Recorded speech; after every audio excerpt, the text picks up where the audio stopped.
Holy grail of the Mopar world. One of 14 HEMI Cuda convertibles in just immaculate shape. Obviously a fantastically expensive restoration was done. Whoops, almost ran into a pole. And the thing is magnificent. Never thought I'd ever get to see one of these, at least not in the flesh. This thing's already sold for nearly $2 million.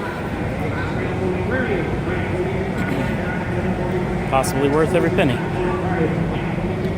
Love those steel wheels and the welfare hubcaps.